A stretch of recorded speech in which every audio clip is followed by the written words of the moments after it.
Salut tout le monde! Aujourd'hui une présentation du dernier Daredevil, récit complet signé Charles Soule et Steve McNiven qui est dispo en deux éditions.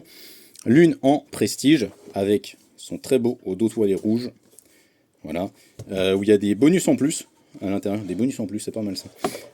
Vous avez notamment fait beaucoup de couvertures variantes et puis d'extraits du script en fait. Voilà, vous avez tout un addendum qui est mis à la fin et qui est vraiment intéressant, qui n'est pas présent dans l'édition standard. L'édition standard, vous avez juste les... évitez de vous spoiler, hein, c'est mieux. Vous avez juste les couvertures variantes. Voilà. Donc c'est vraiment le truc. Daredevil, l'enfer glacé, Cold Day in Hell, en VO. Qu'est-ce que c'est? Eh bien, c'est le Dark Knight Returns de Daredevil, si on va résumer les choses de manière vraiment très schématique. Matt est vieux, Matt a abandonné le costume, mais Matt va devoir reprendre le costume pour un dernier combat, une dernière lutte acharnée. Au niveau des dessins, Steve McNiven, il fait du Frank Miller pour rester dans l'hommage à The Dark Knight Returns.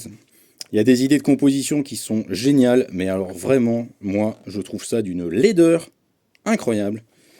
Pourtant, j'aime beaucoup Frank Miller, mais alors Steve McNiven qui essaie de singer Frank Miller, moi je n'y arrive pas, je trouve que c'est juste complètement moche. Pourtant, il y a des idées de compos qui sont graves, excellentes. Et même, en fait, j'ai envie de dire que toute la narration et toutes les idées de compos sont géniales. Mais le style, le trait, moi j'aime pas du tout.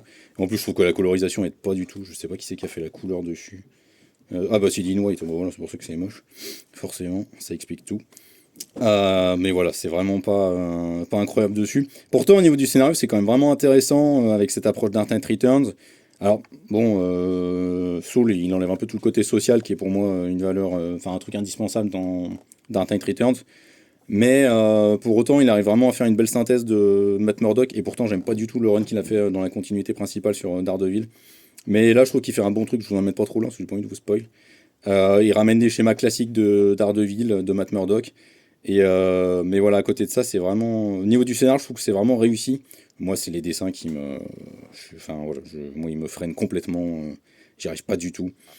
Voilà, c'est vraiment pas ma cam. Et pourtant, comme je le dis, hein, je suis un fan de Frank Miller, mais là, Steve McNiven qui essaie d'imiter Frank Miller, et avec ses couleurs qui sont effroyables, franchement, c'est criard, c'est agressif, je trouve, pour les yeux.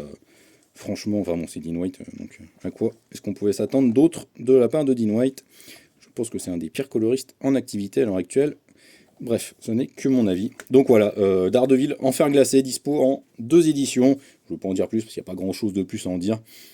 Je crois que les avis sont quand même assez mitigés dessus. Hein, voilà, je crois que je rejoins assez le gros là-dessus. Donc à vous de voir, si vous avez envie de vous intéresser, si vous êtes fan de Daredevil surtout, ça vous permet d'avoir un récit qui rappelle un petit peu le Dark Knight Returns de Frank Miller. Ciao!